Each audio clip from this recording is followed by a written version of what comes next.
의인은 믿음으로 말미암아 살리라. 어떤 믿지 않는 사람이 저한테 묻기를, 예수 믿는 사람들은 언제 쉬어요? 아마 그 사람이 그게 좀 걱정이 됐나 봅니다. 예수는 믿고 싶은데 쉬는 날이 있나? 보통 이제 세상 사람들은 일요일, 우린 주일이라고 그러죠. 일요일 날 쉬어야 되는데 또 가서 예배 드리고 그러면 언제 쉽니까? 여러분한테 묻겠습니다. 여러분은 언제 쉬시나요?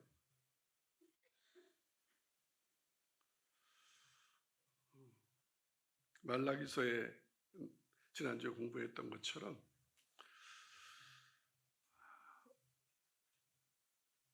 주일이 하나님 앞에 예배드리는 날이 영육이 쉬는 날이라는 것을 잘 모르면 이제 불평불만이 생기죠. 징검다리 공휴일인데 다들 해외로 여행 간다는데 너 때문에 못 가잖아. 믿지 않는 남편들 부인한테 너 때문에 여행도 못 가고 이게 뭐냐 이게 막 이러죠. 그래서 이제 시험에 들죠. 참 예수 믿는 게 번거롭다. 거추장스럽다. 지켜야 할 게 너무 많다. 그래서 하나님이 우리를 마치 옥죄는 것 마냥 꼼짝달싹 못하게 간섭하는 것 마냥 그렇게 여길 수 있죠. 그게 종교입니다. 믿음으로 사는 게 아니라 종교로 사니까 그렇죠. 그렇다면 당연히 그렇게 말하게 될 것입니다. 하나님이 모르셨겠습니까? 안식일을 준 걸.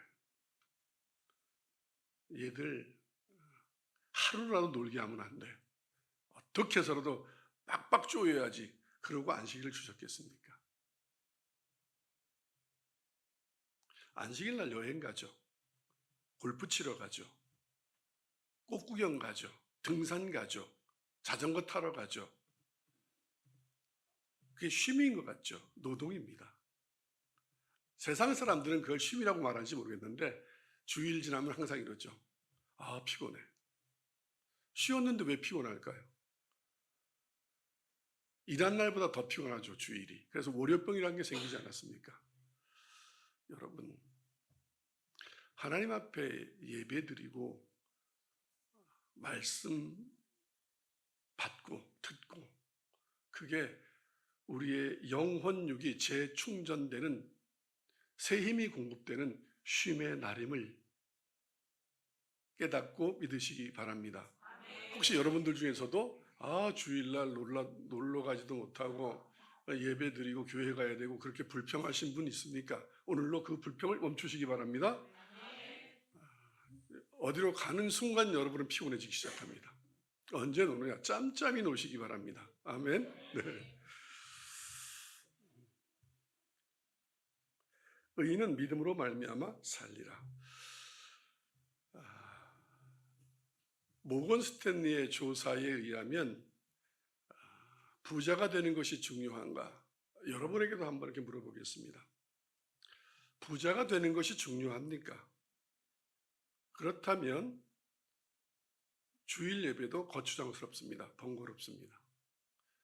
하나님 앞에 드리는 헌금도 아주 부담스럽습니다. 자산의 감소이기 때문에.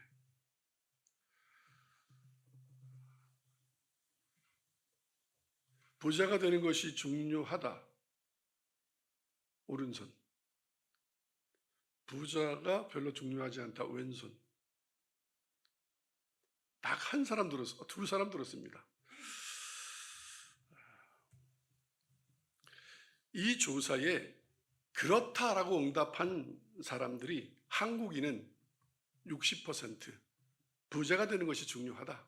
중국 사람들은 50%, 의외죠. 일본 사람들은 40%. 이 동양 3국 중에 한국 사람이 가장 물질에 민감하다 이 얘기입니다. 그래서 한국 사람들은 부를 과시하는 데에도 다른 나라 사람들에 비해서 너그럽고 관대하다고 합니다. 맥킨지 앤 컴퍼니 조사에 의하면 이 질문에 대한 응답, 한국의 응답자는 22%만이 부정적이다.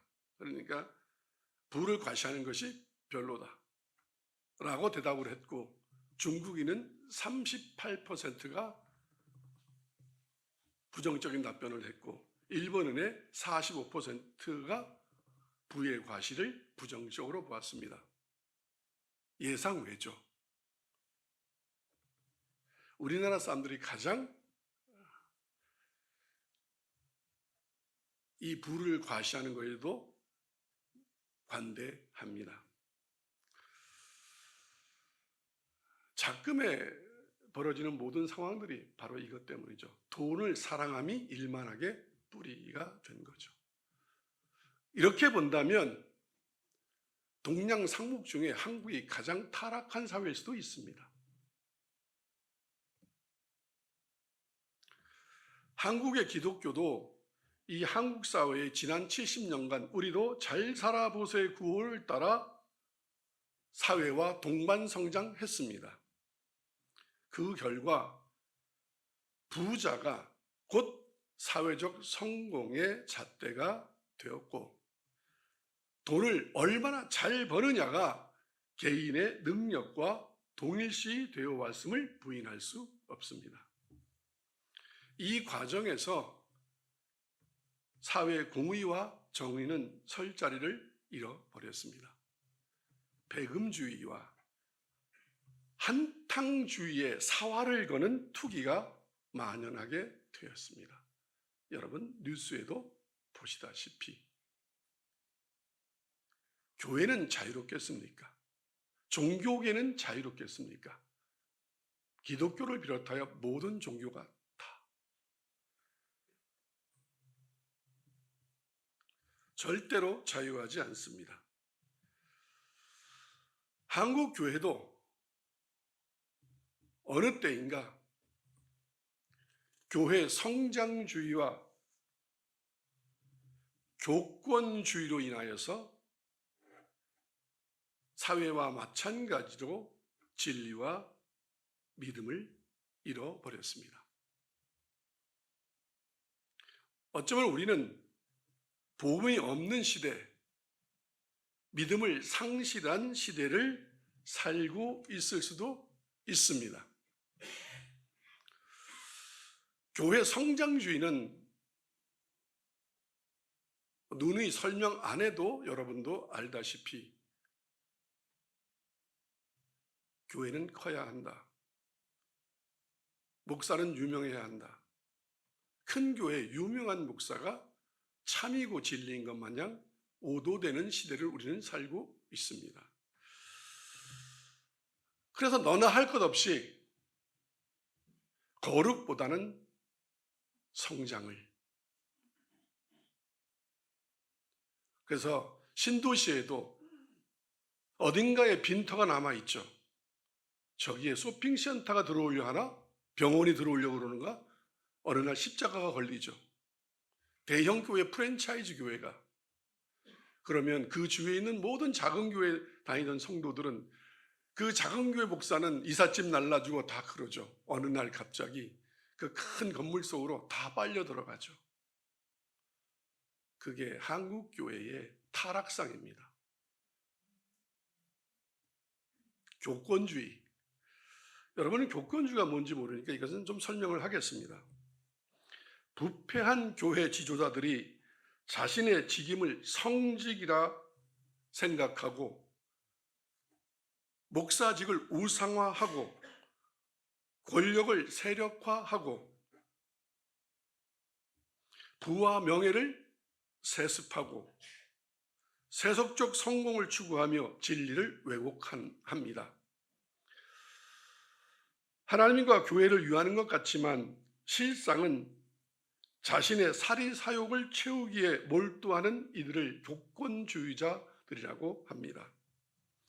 이들의 특징은 성경을 사사로이 해석합니다. 자신의 행동을 합리화하는 것에 성경을 왜곡하고 인용합니다.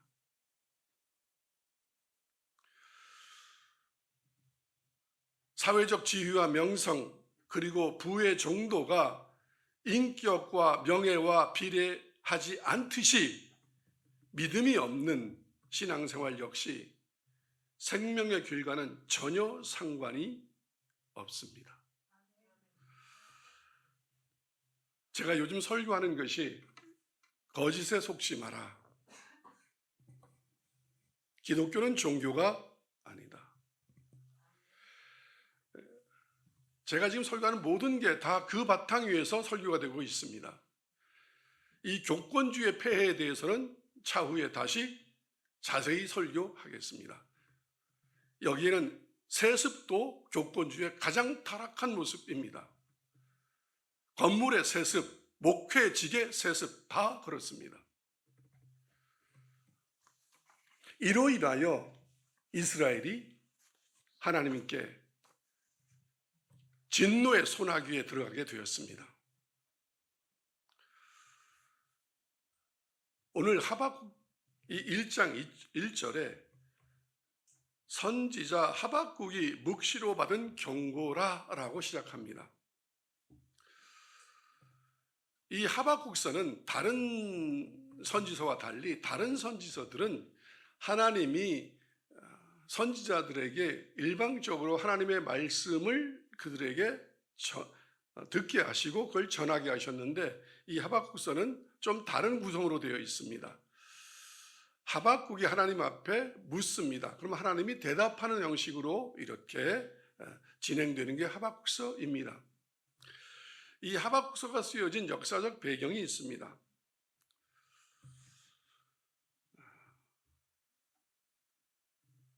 이 요시야 왕 시대 유다 땅과 이 예루살렘에 나타난 신접한 자들과 전쟁이들과 드라빔과 우상과 모든 가증한 것을 다 제거한 왕이 요시야 왕입니다. 그래서 성경을 이렇게 기록하고 있습니다. 열왕기하 23장 25절 다 같이 보겠습니다. 요시야와 같이 마음을 다하여 그 뜻을 다하며 힘을 다하여 모세의 모든 율법을 따라 여호와께로 돌이킨 왕은 요시야 전에도 없었고 후에도 그와 같은 자가 없었더라. 이 요시야 왕은 이스라엘 땅에 있는 모든 우상들을 다 철폐한 왕입니다. 그렇게 하였는데도 하나님은 유다를 향하여 내리신 진노를 돌이키지 않았습니다. 이는 그 전왕 므낫세가 하나님을 경노하게 한 그 경노 때문이었습니다. 므낫세의 아버지는 히스기야입니다.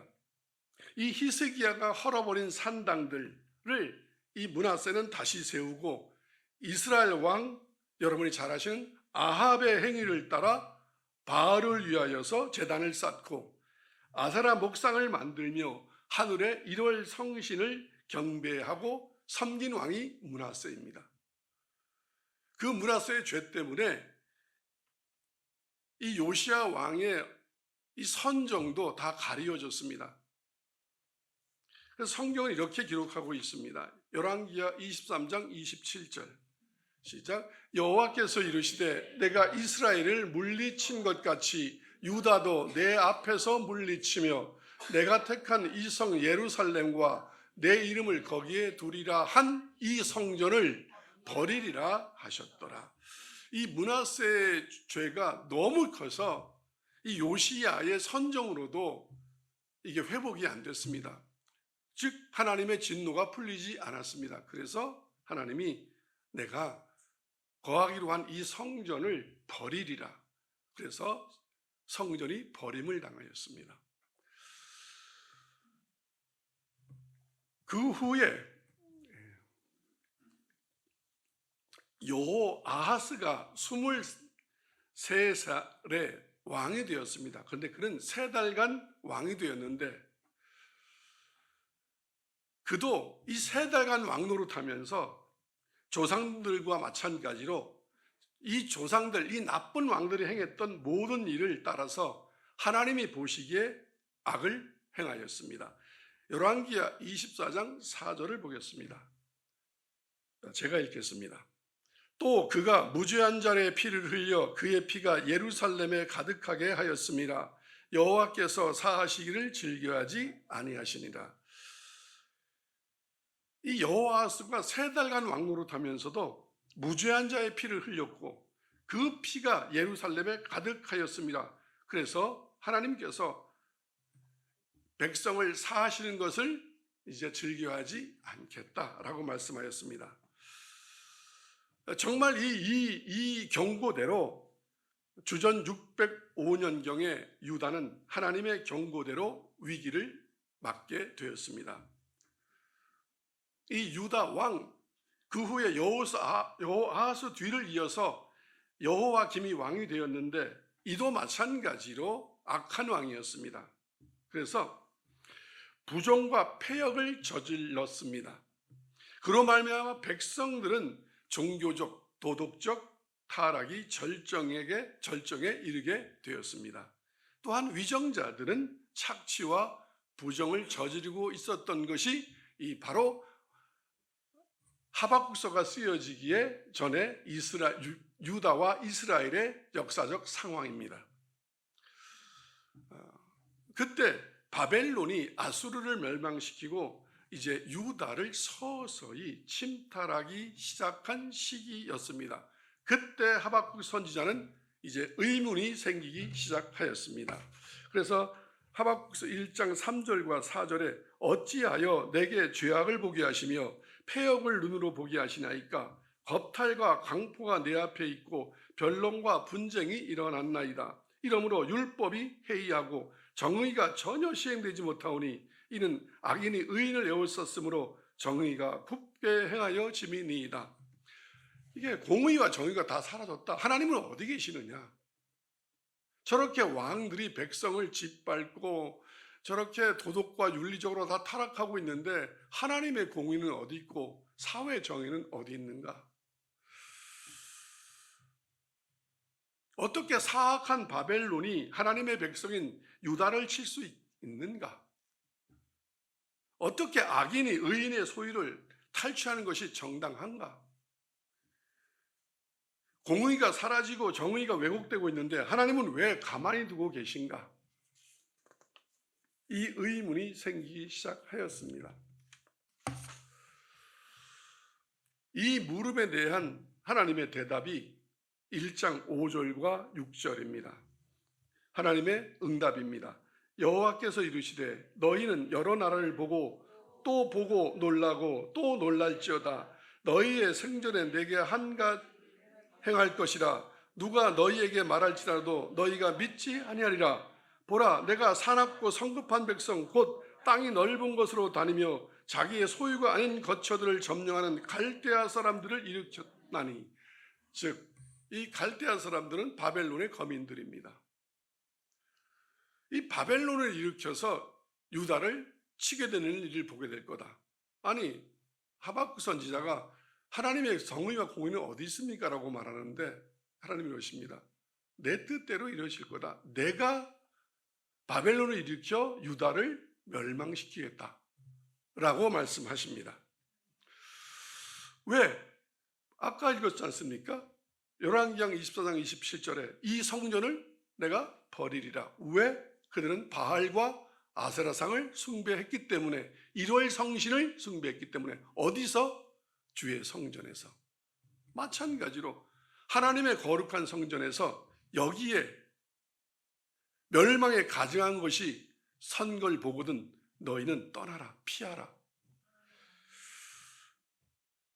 하나님의 말씀이 선포되어야 될 성전에서 잘 살아보세, 부귀, 쾌락, 명예, 명성 이런 게 선포된다면 하나님은 그 성전을 버리리라. 그 종을 버리리라. 그 강대상을 없애버리리라. 그게 하나님의 말씀입니다.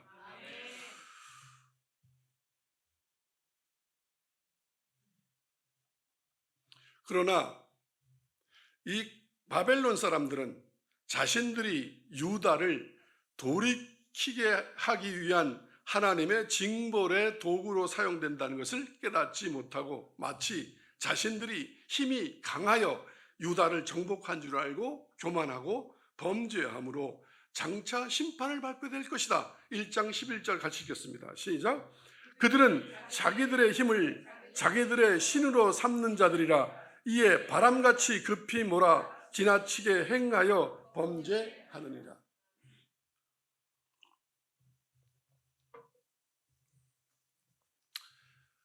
하박국 선지자가 보기에는 하나님이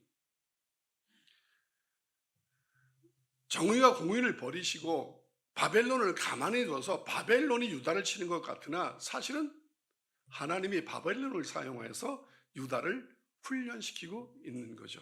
그런데 그들은 마치 자기들이 힘 있는 줄 알고, 오늘날도 마찬가지로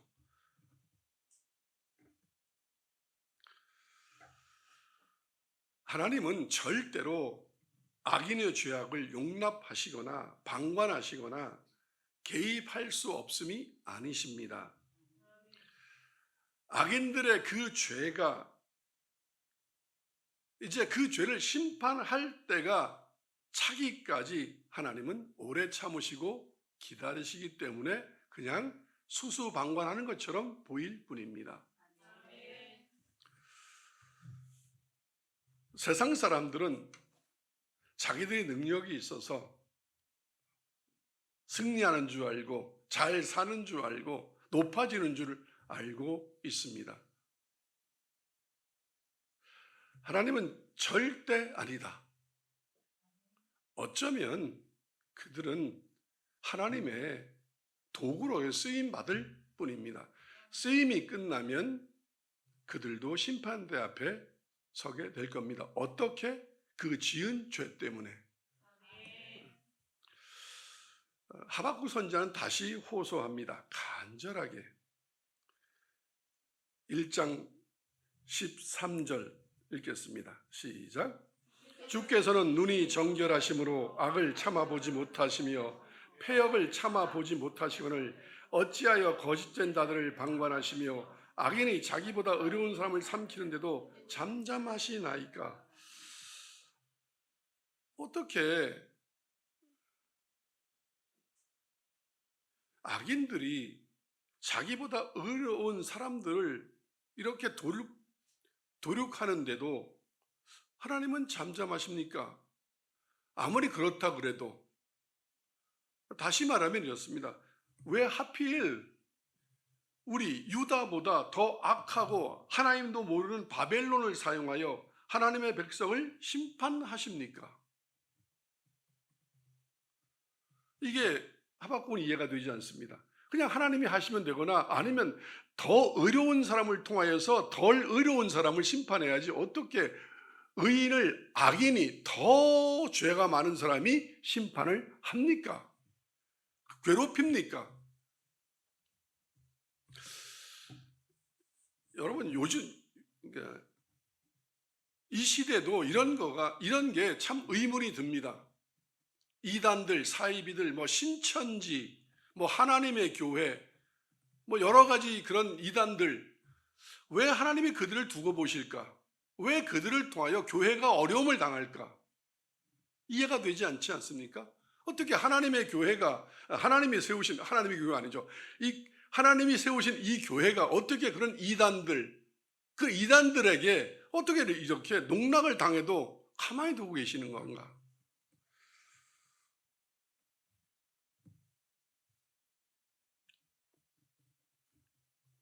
오늘 본문에 의하면 우리 때문이다. 우리 때문. 우리를 정결케 거룩하게 바른 믿음으로 만들기 위하여 그들을 사용할 수도 있다는 것을, 그들이 옳다는 것이 아니라, 그러니까 우리가 바르게 가면 된다. 회개하면 된다. 아멘. 그러면 그들은 어떻게 된다? 자동 소멸된다. 믿으시기 바랍니다.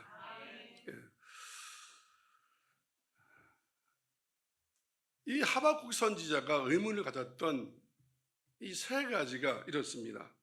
거룩하시고 의로우신 하나님이 어떻게 악한 세력을 사용하여 하나님의 이 성스러운 일을 하신다는 것이 가능한가?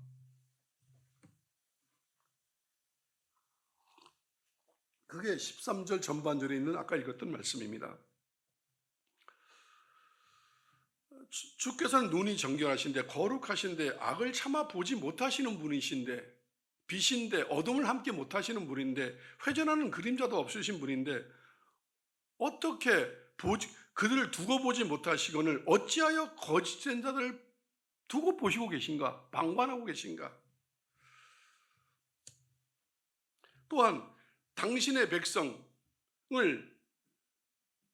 누누이 눈동자와 같이 지키신다고 말씀하셨는데 어떻게 하나님께서는 하나님의 백성을 그물에 잡히는 바다의 물고기 같이 내버려 두시는가? 14절 읽겠습니다. 시작. 주께서 어찌하여 사람을 바다의 고기 같게 하시며 다스릴 자 없는 벌레 같게 하시나이까? 이리 밟히고 저리 밟히고 아무나 건져가고 피할 데도 없는, 이렇게 만드는 건가?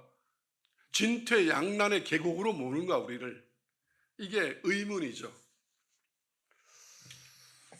그러면서 이럽니다. 우리가 요즘도 많이 말씀하시는 악인의 번성함이 옳습니까? 17절 같이 읽겠습니다. 시작. 그가 그물을 떨고는 계속하여 여러 나라를 무자비하게 멸망시키는 것이 옳으니이까? 악인의 번성함이 옳으니이까? 저들이 계속 저렇게 승승장구하는 것이 옳습니까? 주일날 예배 안 드리고 프로리그에 가서 공을 차고 프로골프 선수가 우승해서 돈을 벌기 위해 우승하는 게 그게 맞습니까? 왜 내버려 두십니까?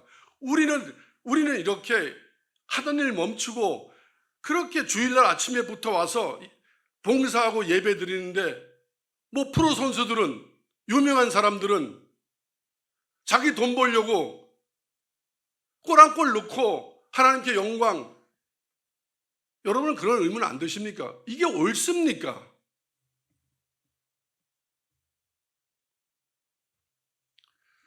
많은 사람들이 이렇게 얘기합니다. 옳다고.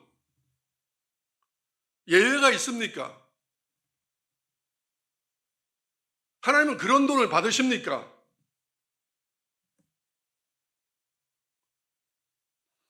하박국이 지금 틀린 말하고 있는 게 아닙니다. 이게 옳습니까? 하나님은 거기에 대답합니다. 나를 믿으라.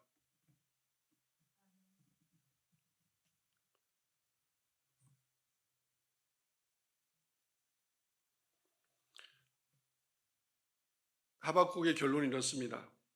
불의와 패역이 가득한 처참한 상황 속에서 왜 하나님은 악한 자들을 심판하시고 의인을 속히 구원하시지 않습니까? 그래야 좀 길을 펴고 복음을 전할 수 있지 않겠습니까? 진짜 복음을 전하는데 그들은 비웃습니다. 비아냥거립니다. 요즘도. 저렇게 예수 안 믿어도 술 마시고 교회 다녀도 다 잘 되는데 나는 술 끊고 술 안 팔고 이렇게 거룩하게 살아도 왜 되는 게 없습니까? 이렇게 얘기할 수 있지 않겠습니까? 악이 선을 이기고 득세할 수 있는가? 악이 선을 이기고 득세할 수 있는가? 우리도 이 하박국 선지자처럼 하나님께 의문이 생기고 따지고 하나님의 뜻을 알 수 없어 답답할 때가 있습니다. 그래서 넘어지기도 하고 떠나기도 하고 포기하기도 합니다. 경건하게 살려고 하면 그때부터 핍박을 받게 되고 하나님의 말씀대로 거룩하게 살려고 힘쓰는데도 오해와 비웃음을 당하기도 하고, 적당히 신앙생활하는 것 같은데 자식도 잘 되고 사업도 잘 되고 장사도 잘 되는데 나는 되는 일이 없고, 목회도 마찬가지입니다. 예수님이 그랬듯이 진리를 전하면 믿지 아니하고 바른 소리하면 교인 다 떠나고,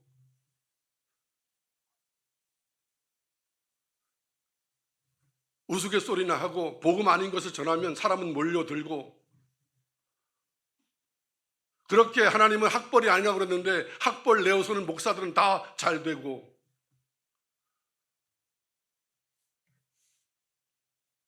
오늘 이 시대가 딱 이렇습니다. 이렇게 하박국 선지자처럼 하나님 앞에 이것을 따지지 않는다면, 이거에 대해서 물음을 갖지 않는다면 어쩌면 그 선지자도 잘못된 선지자일 수 있습니다.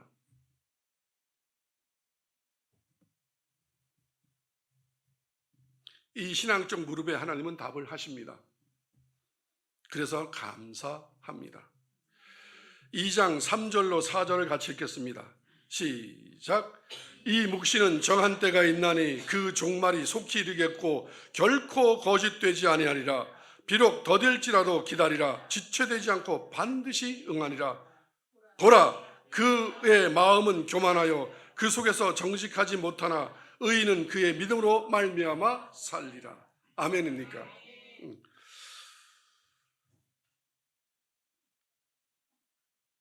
선지자 하박국이 묵시로 받은 경고라. 이 묵시는 정한 때가 있다. 그 종말이 속히 이른다. 바벨론도 망하게 될 것이고 악의의 번성함은 없다. 의인의 망함이 없다. 참고 기다리라. 그 종말이 교만한 자, 악한 자, 믿지 않은 자들, 이들의 종말은 속히 이르게 될 거다. 결코 하나님의 말씀은 거짓되지 아니하리라. 비록 더딜지라도 기다리라. 지체되지 않고 반드시 응하리라. 보라, 믿지 않은 악인들의 마음은 교만하다. 그들의 영은 교만하다. 그 속에 정직함이 없다. 다 거짓되다. 의인은 그의 믿음으로 말미암아 살리라. 하나님의 말씀은 반드시 이루어집니다. 정녕 이루어집니다. 약속의 성취가 우리가 생각하는 때보다 더 더딜지라도 인내함으로, 하나님을 신뢰함으로, 그 말씀을 믿음으로 기다려야 하는 것은, 하나님께서 정해진 때가 돼야만 하나님의 영광을 나타내신다는 것을 믿으셔야 합니다. 우리의 소원의 때에, 우리의 기도의 때가 아니라 그분이 정하신 때에 반드시 이름을 믿음으로 기다리시기 바랍니다. 에레미야서 30장 2절과 3절을 같이 읽겠습니다. 시작. 이스라엘의 하나님 여호와께서 이와 같이 말씀하여 이르시기를 내가 내게 일러준 모든 말을 책에 기록하다. 여호와의 말씀이리라. 보라, 내가 내 백성 이스라엘과 유다의 포로를 돌아가게 할 날이 오리니 내가 그들을 그 조상들에게 준 땅으로 돌아오게 할 것이라. 그들이 그 땅을 차지하리라. 여호와께서 말씀하시니라. 이것은 지금 이제 조금 있으면 이제 바벨론 포로가 됩니다. 하박국 선지자는 바벨론 포로가 되기 전에 경고한 것이고, 에레미야서는 이제 그들이 바벨론의 포로가 되었을 때 주신 희망의 말씀입니다. 반드시 돌아오게 되리라 너희는. 근데 그것을 이럽니다. 책에 기록하라. 의인의 이름은 생명책에 기록되어 있습니다. 책에 기록된 것은 반드시 이루어집니다. 그래서 성경에 쓰여진 말씀은 모두 다 써있는 그대로 이루어집니다. 축복한다면 축복하고, 저주한다면 저주하고, 살린다면 살리시고, 죽이신다면 죽이십니다. 그것을 어떤 누구가 아니라고 사사유를 풀면 그는 거짓 선지자입니다. 하나님의 말씀을 왜곡하는 자입니다. 사람들이 싫어한다고 하나님의 말씀을 왜곡하여 전하면 안 됩니다. 하나님은 이 땅에 있는 모든 사람을 사랑하십니다. 맞습니다. 그러나 그것은 일부만 맞는 겁니다. 악인은 사랑하지 않습니다.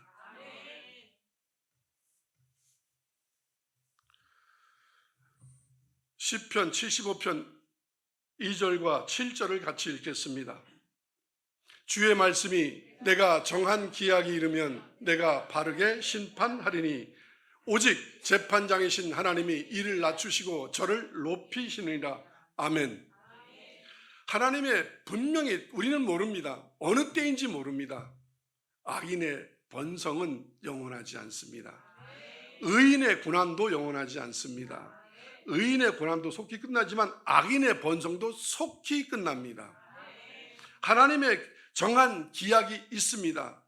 우리는 모르지만 1분 1초도 늦거나 빠르지 않습니다. 그때가 되면 반드시 악인은 심판을 받습니다. 그래서 하나님이 의인은 높이시고 악인은 낮추시리라. 그래서 의인은 믿음으로 말미암아 삽니다. 그러나 악인의 종말은 파멸과 미끄러짐과 황폐와 전멸입니다. 시편 좀 깁니다. 73편 1절과 3절, 12절, 14절, 16절, 19절, 22절, 26절을 같이 보겠습니다. 시편 73편 1절로 3절을 같이 읽겠습니다. 시작.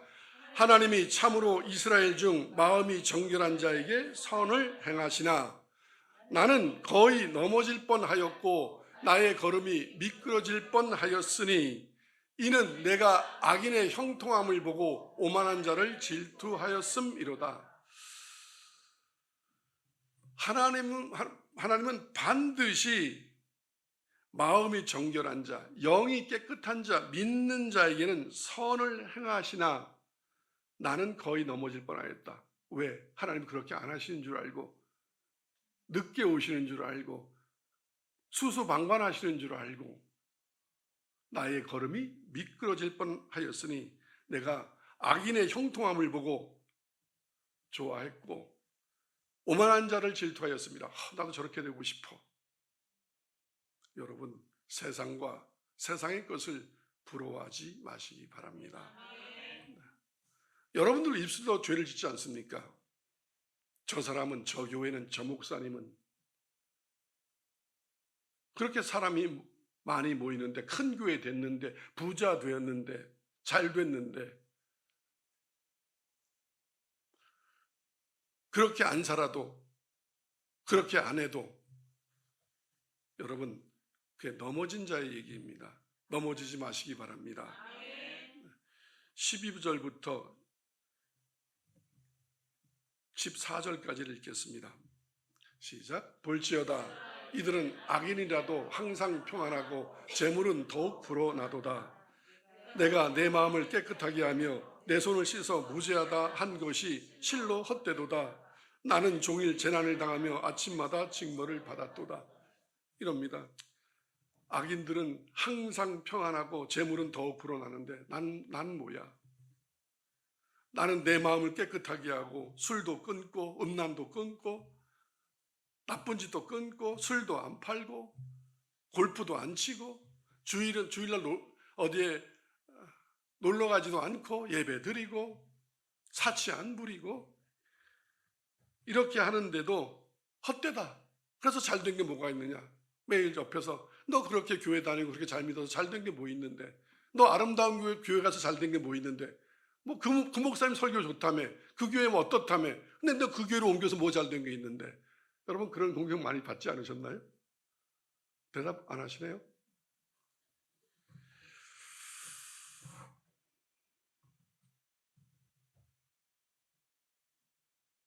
성경은 정확하죠. 나는 성경이 없었으면 억울해 죽을 뻔했어요. 진짜 억울해서 어떻게 살아요? 근데 하나님은 확실히 내 편이심을 믿는 게 이 두꺼운 성경의 말씀이 아무리 백독을 해도 그 말씀이 어디 있는지 그 찾기 쉽지 않거든요. 이거 어떻게 외웁니까? 이거 외우는 게 정신병이지. 그런데 일마다 때마다 성령이 내 안에서 하나님의 말씀을 생각나게 하십니다. 그래서 위로가 되십니다. 하박국은 무슨 뜻이냐면 하박국이라는 이 단어가 이 사람의 이름인데 안아주는 자. 이 말씀이 있었기에 우리는 하나님께 안위를 얻을 수 있습니다. 평안을 얻을 수 있습니다. 위로를 받을, 이게 진짜 위로입니다. 아멘. 나는 종일 대난을 당하며 아침마다 징벌을 받았도다. 되는 일이 하나도 없네. 깨끗하게 사는데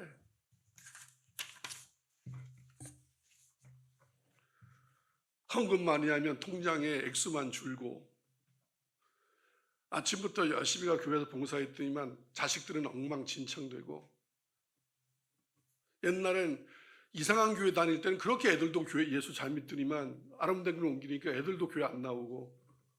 왜 안 나오겠습니까? 술 먹지 마라, 동거하지 마라, 바람 피지 마라, 놀러 다니지 마라 이러니까 안 오죠. 오시기 바랍니다. 사랑입니다.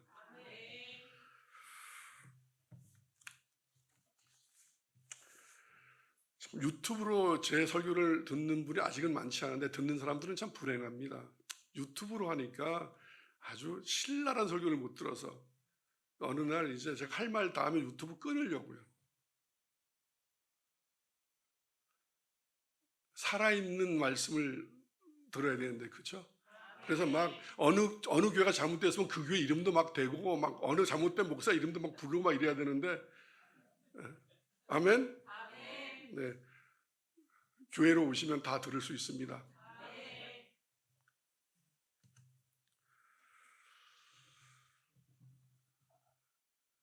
16절부터 19절 읽겠습니다.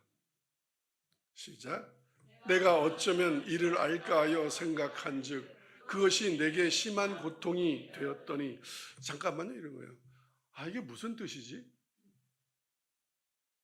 내가 어떻게 해야만 이렇게 신실하게 살려 하는데 왜 고난이 있고, 복음을 전하면 왜 핍박을 받게 되고, 왜 이렇게 되지? 왜 악인들은 저렇게 교회 다니면서 사기꾼처럼 살고 술 먹고 저렇게 막 사는데도 저렇게 장로님 되고 막 아들 3명이 목사 되고 막 큰 교회로 가고 막 이러고. 아멘? 아멘 하지 마세요. 거기에는 이걸 어떻게 이해하겠냐는 거예요. 어떻게. 여러분도 그렇죠, 그죠? 저한테 많이 이럽니다. 목사님이 그렇게 뭐라 그러든 그 교회는 엄청 크거든요. 엄청 목사님 댓글을 팔로우는 얼마 안 되고 뭐라 그래? 보는 걸 뭐라 그래요? 뭘 보는, 그 사람들은 몇십만 명이 봐요 막 이러고 뭐 몇만 명이 모이고 이러잖아요. 나는 이 비밀을 알지만, 근데 그 비밀을 알아도 자꾸 들으면은요 성질 나요.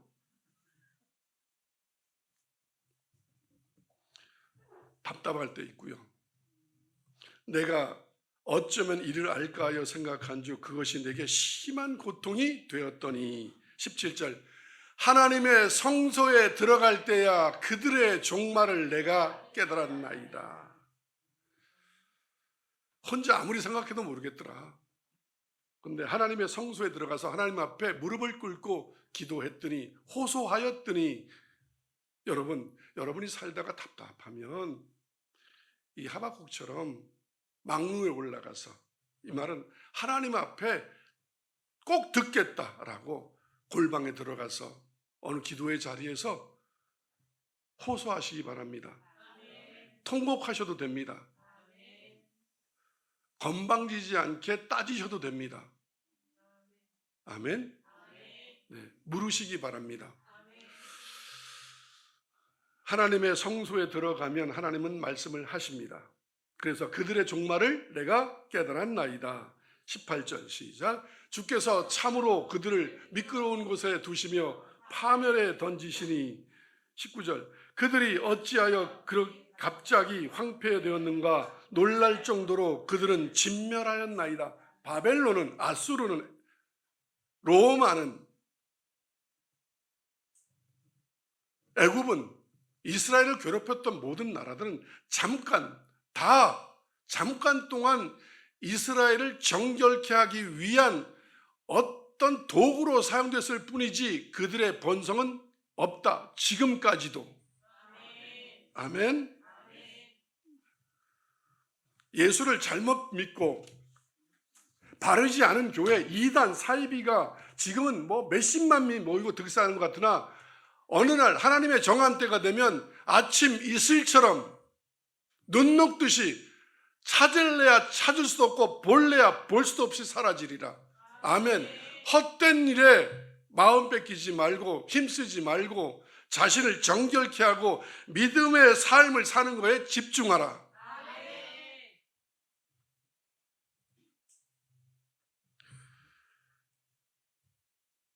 22절로 26절을 읽겠습니다. 시작. 내가 이같이 우음에 무지함으로 주 앞에 짐승이오나 내가 항상 주와 함께하니 주께서 내 오른손을 붙드셨나이다. 수도. 참 우매무지했다. 아무것도 몰랐기 때문에 마치 짐승같이 하나님 앞에 그저 눈에 보이는 대로 누가 잘 되면 그냥 보여지는 거예요. 물질주의. 뭐가 잘 되면 그게 진짜 선인 줄 알고 다익선. 다 많으면 좋은 줄 알고 높으면 성공한 줄 알고 학벌이 좋으면 지혜로운 줄 알고 사람이 교회에 많이 모이면 바른 교회인 줄 알고 그 사람이 TV에 나가는 목사고 학벌이 좋은 목사이면 진짜 목사인 줄 알고 우매무지함으로 주 앞에 짐승 같았다라고 고백합니다. 시편 기자는. 내가 항상 주와 함께하니 주께서 내 오른손을 붙드셨나이다. 여러분, 믿음으로 산다는 것은 바로 항상 주와 함께 하는 겁니다. 그러면 주님은 우리의 오른손을 붙드십니다. 24절 시작. 주의 교훈으로 나를 인도하시고 후에는 영광으로 나를 영접하시리니. 그 다음 절. 하늘에서는 주 외에 누가 내게 있으리요 땅에서는 주밖에 내가 사모하리 없나이다. 내 육체와 마음은 쇠약하나 하나님은 내 마음에 영원한 분기. 아멘. 이것이 바로 의인입니다. 입술로만 주여 주여 하고 그냥 교회 다니고 그러는 게 아닙니다. 주일날 잠깐 한 시간 동안 교회 왔다가 마치 무슨 시계추 왔다 갔다 하듯이 그건 의인이 아닙니다. 하나님의 말씀대로 사는 게 의인입니다. 예. 항상 주와 함께. 그래서 하늘에서는 주 외에 누가 내게 있으리요 땅에서는 주밖에 내가 사모할 일이 없나이다. 그게 믿음으로 사는 사람의 정체성입니다. 주님은 말씀하였습니다. 나보다 다른 것을 더 사랑하는 것은 나에게 합당하지 아니하니라. 모든 것이 포함됩니다. 거기에는 부모, 자녀, 돈, 명예, 하여튼 모든 것, 세상과 세상의 것 다 그것보다 내가 사모하는 것은 오직 예수. 말로는 예수를 사모하는 척하지만 명예를 사모한다면 그것은 중범죄를 지고 있는 겁니다. 경건을 이득의 방도로 사용하는 것. 여러분은 모르시나 저는 보입니다. 분별하시기 바랍니다. 하나님을 믿는 사람인지 하나님을 이용하려 하는 사람인지.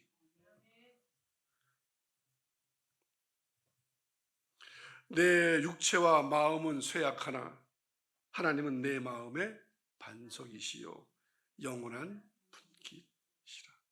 오직 예수, 오직 하나님, 오직 성령님만이 나의 하나님이요 나의 구주요 나의 길이요 나의 진리요 나의 생명임을 믿고 알고 따르고 사는 자가 의인입니다. 로마서 1장 17절에 복음에는 하나님의 의가 나타나서 믿음에 이르게 하나니 기록된 바 오직 의인은 믿음으로 말미암아 살리라. 히브리서 10장 38절에 나의 의인은 믿음으로 말미암아 살리라. 또한 뒤로 물러가면 내 마음이 그를 기뻐하지 아니하리라 하셨느니라. 갈라디아서 3장 11절에 또 하나님 앞에서 아무도 율법으로 말미암아 의롭게 되지 못할 것이 분명하니 이는 의인은 믿음으로 말미암아 살리라 하였습니다. 믿음으로 살리라 하였습니다. 여러분, 믿음은 뭐냐? 신약의 이신칭의 교리의 근간이 바로 이 하박국 선지자의 이 2장 4절입니다. 의인은 믿음으로 말미암아 살리라. 믿으라. 아멘.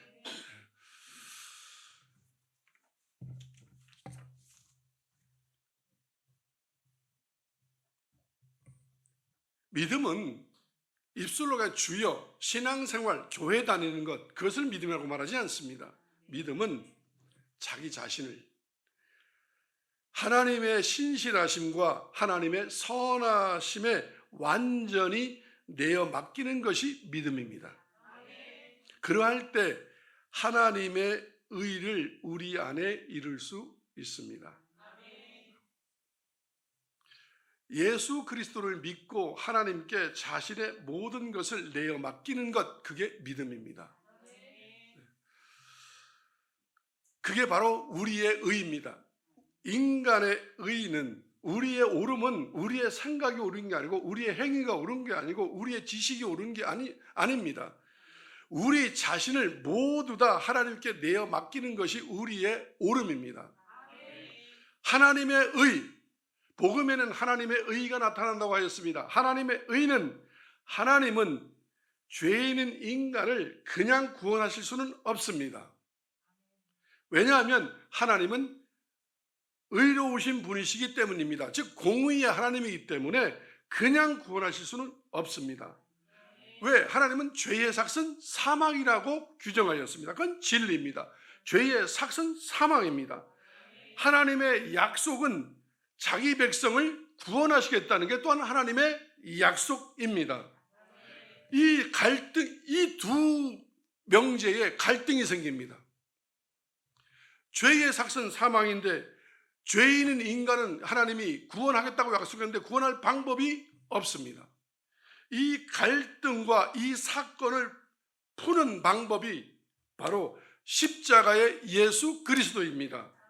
그분의 죽음과 부활이 그 문제를 푸는 답입니다. 예수 그리스도의 희생의 피를 통하여서 인간의 죄를 속량하셨다. 이로써 하나님은 자신의 의로우심을 실증하신 겁니다. 그게 바로 복음에는 하나님의 의가 나타난다는 말씀입니다. 하나님께서는 예수를 믿고 자기 자신을 전인격적으로 생각과 삶과 말과 행동과 물질과 모든 것을 다 전적으로 하나님께 내어 맡기는 사람을 의롭다 칭하여 주심으로써 하나님의 자녀, 곧 하나님의 나라의 상속자로 삼아 주십니다. 그것을 구원이라고 합니다. 그것을 믿음에서 믿음으로 이르게 한다는 겁니다. 로마서 4장 25절에 그래서 예수는 우리가 범죄한 것 때문에 내 줌이 되고 또한 우리를 의롭다 하시기 위하여 살아나셨느니라. 만약에 예수님이 살아나시지 않았다면 하나님의 의는 의미가 없습니다. 왜? 구원의 성취가 이루어지지 않는 거니까. 그래서 요한복음 15장 10절에 의에 대하여라 함은, 여러분이 그렇게 잘 이해 못하는 의에 대하여라 함은 내가 아버지께로 가니 너희가 다시 나를 보지 못하님이 의다. 왜? 예수님은 우리의 범죄한 것 때문에 십자가에서 죽으셔야 되고 죽은 우리가 다시 그 구원의 성취를 위하여 살기 위하여 의롭다고 만들어주기 위하여 그분은 부활하셔서 하늘로 승천하셔야만 하나님의 의는 완성이 되는 겁니다. 그래서 결론적으로 하나님의 의는 무엇이냐? 예수 그리스도의 십자가의 죽음과 부활 승천이 하나님의 의입니다. 우리는 그것을 믿음으로 사는 겁니다. 그 믿음으로 사는 자를 우리는 의인이라고 합니다. 여러분, 물질로 사는 게 아닙니다. 이 예수 그리스도의 십자가의 죽음과 부활을 믿는 것이 하나님을 믿는 것임을 명심하시고 이제 여러분이 믿던 모든 것을 다 내어버리고 오직 이 삼위일체 하나님 이 복음을 믿으시기를 예수님의 이름으로 축원합니다. 기도하겠습니다.